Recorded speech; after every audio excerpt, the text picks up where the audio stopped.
Hey everyone, Daniel here, and look, we gotta talk about the absolute heartbeat of the Midwest today, all right? The sea of red, the endless tailgate smoke, the sheer soul of Arrowhead Stadium. Because, let's be brutally honest for a second, last year was a waking nightmare for the Kingdom. 6-11. 6-11 for the Kansas City Chiefs. Honestly, I can't believe I'm saying this, but seeing Patrick Mahomes go down clutching that knee, torn ACL, torn LCL, it felt like the sky literally fell on the entire franchise. The magic was just gone. Poof, vanished into thin air.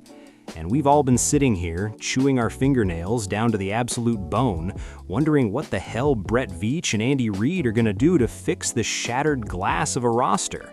Especially with the Raiders trying to resurrect the ruthless ghost of Al Davis and the rest of the AFC West smelling blood in the water. They want to bury the Chiefs. Well, look it, they're not just sitting on their hands in Missouri.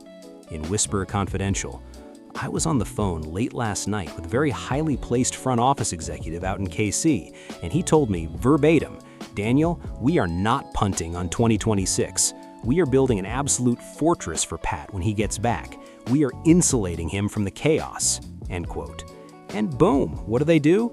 They don't just go out and grab Super Bowl MVP Kenneth Walker III to run the rock, which, by the way, is a massive scheme upgrade.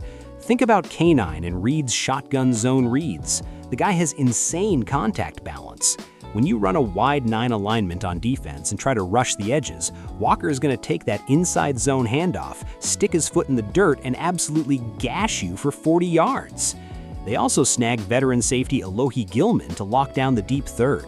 Look, Spagnuolo's defense needs a guy who can read the quarterback's eyes from a cover 2 shell and trigger downhill like a heat-seeking missile. Gilman brings that nasty grit. But that is not the main story today. The story is number 87, Travis freaking Kelce. Listen, if you think retaining a 36-year-old tight end is just a cute PR stunt to keep the Swifties buying jerseys, you're watching a different sport, my friend. Kelce is back. 1 year, up to $15 million. And I know the tired narrative out there, oh, he's getting married to Taylor Swift, he's distracted, he lost his burst, he's basically a full-time podcaster now. Stop it. Just stop. Last year, in a total garbage offense with absolutely no Mahomes, this dude still posted 76 catches for over 850 yards and 5 scores. He led the team. He was the entire offense.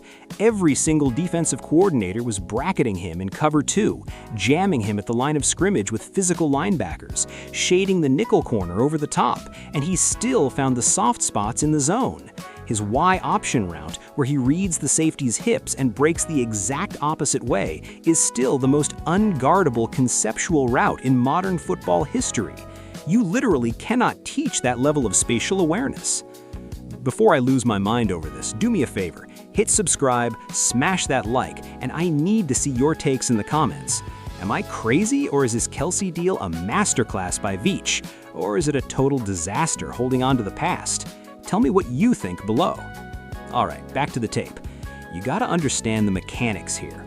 I spoke to a veteran AFC West scout this morning, and he texted me, Trav's 40-yard dash time is probably sitting at a 4.8 flat right now, maybe 4.85 on a cold day, but his football IQ processes at a 4.2. He doesn't need to separate with pure speed anymore. He separates with elite leverage, body control, and geometry. Boom, that's exactly it. He's the ultimate safety blanket. When Mahomes is back, and by the way, in Whisper Confidential, an insider close to Mahomes' rehab camp told me just hours ago, Pat is miles ahead of schedule, the swelling in the knees practically non-existent, and he's already doing light rotational torque work without any structural pain. When he comes back, he needs guys he trusts implicitly on those chaotic broken plays. And you want to talk about the vibe check? Look at the social media reaction. It's electric. The Chiefs announce it on X on Wednesday, and Kelce jumps on Instagram screaming, "Let's get this thing rockin'" with the emojis. And who's in the comments? Freaking WNBA phenom Caitlin Clark popping off saying, "I'm so hype." Mahomes himself dropping the LFGGG in all caps. You can literally feel the cultural gravity shifting back to Arrowhead right before our eyes. A locker room source texted me 30 minutes ago saying, "The minute Trav's deal dropped in our group chat, the boys exploded. It's like we finally got our swagger back after the darkest year of our lives." But let's get into the heavy technicals of why this offense might actually work, even if Pat misses the first month, and they got to roll with a backup. You pair K9's explosive downhill speed and a power gap scheme with Kelce operating in the intermediate middle, and it creates a terrifying conflict for a defense. A former Chiefs offensive assistant told me, with Kenneth Walker demanding heavy boxes to stop the run, the Mike linebacker has to step up into the A or B gap. That immediately vacates the exact 12 to 15-yard dig window that Kelce has made a Hall of Fame career out of.